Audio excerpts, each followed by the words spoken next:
This one thing that I'm about to talk about, I am still working on getting better at it. So when I talk about it, I talk about it from the vantage point of I'm learning this lesson every day, and I'm getting better and stronger at it. But what it is no one, no one cares about you really.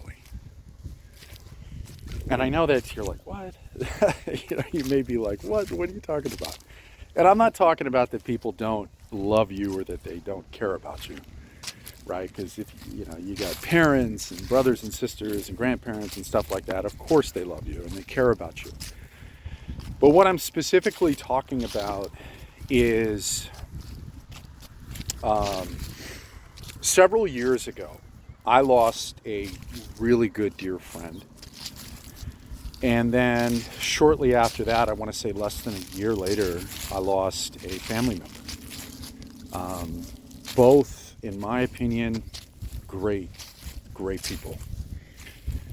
And, I think at the time when my friend had passed, I think I was 42. I'm 45 now. 42 or 41. I think it was 42. And then when my family member passed, I think I was 40. I think I was 43. Anyhow, long story short, the reason why I even share that is that, my wife and my family know me to have a certain temperament. And that temperament can be at times brash, and it can be, direct, right? Because I'm in business and in sales, and you kind of have to have, I think you have to have some of that, whether it's engineered, fabricated, or it's just who you are. But long story short is that it's something that I've always struggled with. I've always cared deeply about what people think. And it's funny, it kind of comes in waves, right? There are certain times and certain people in certain situations where I don't care. And then more often than not, there are many times when I care. I care too much. I allow these people, as the old expression goes, to live rent-free in my head, right? And thinking about, hey, what are they going to think if I make this move, or if I do this thing, or I start this business, or I change this career, or I try this thing, or I uproot my family and move away from what I've known, or this. I mean, just, you can go on and on and on. And until recently, when I saw what happened with at these really low points, these the deaths of these people that I really admired and I just loved, and I enjoyed their company, I realized something very profound. No, I knew it intellectually, but I didn't know it. And I watched how people reacted at the funeral, and then I saw what people did after the funeral with their lives. And I really saw it clearly, I feel, for the first time in my life, that, and when I say this is not, I'm not pointing the finger or judging anybody. Like this is not about, me finding fault in how people reacted. No. It's that life moves on.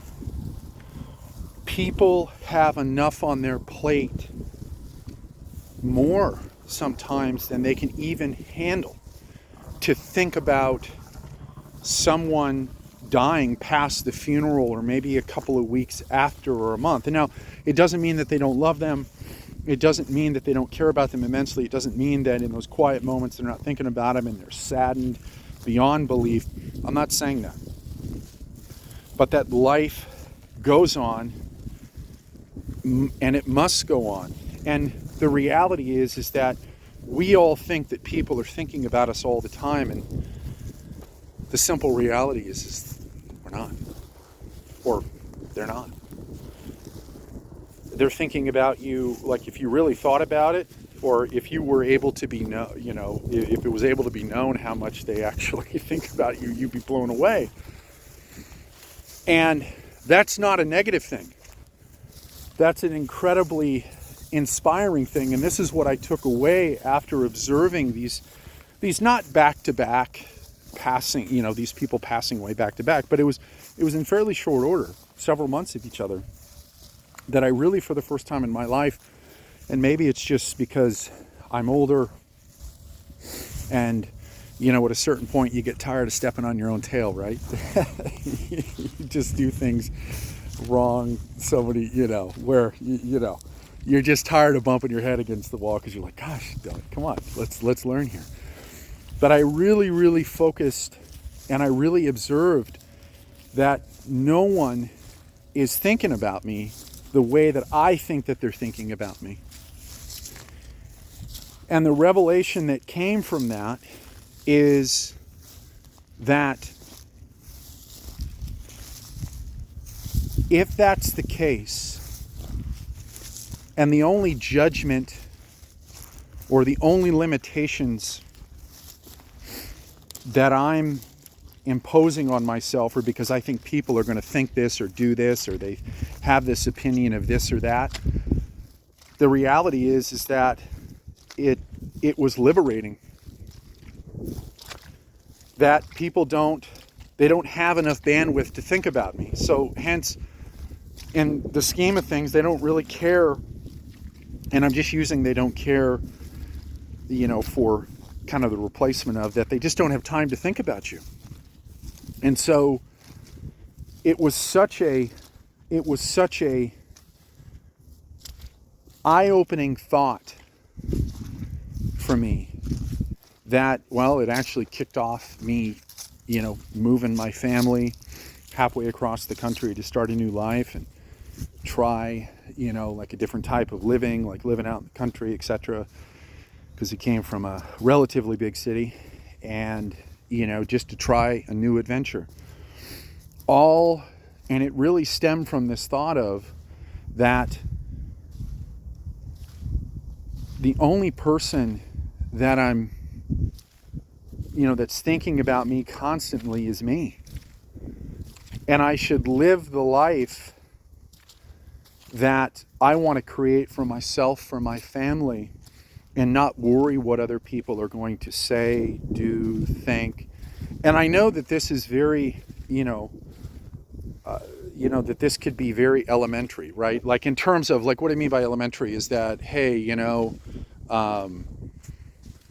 well, of course, you should do what you want and not worry about what other people think. And I was one of those people, I would say it, but I wouldn't believe it.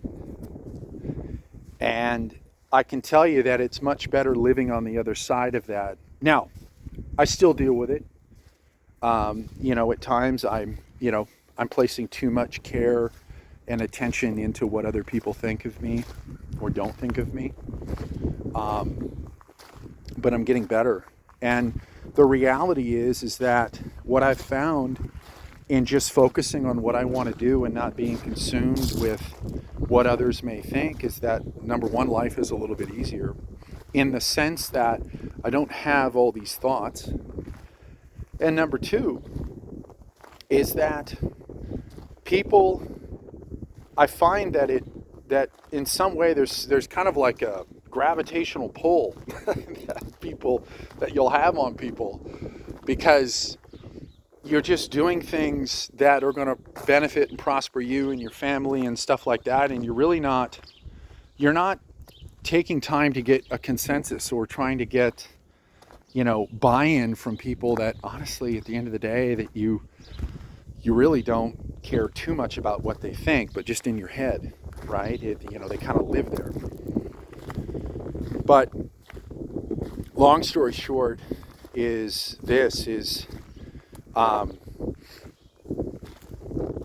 do what you should be doing, and don't worry about what other people think. because they're going to think whatever they're going to think. You can't control that anyway. But also, too, that they're not thinking about you anywhere at the level that you think they are. And again, that's not coming from a place of negativity. It's not coming from a place of like that they don't want to think about you. It's that they're living their life.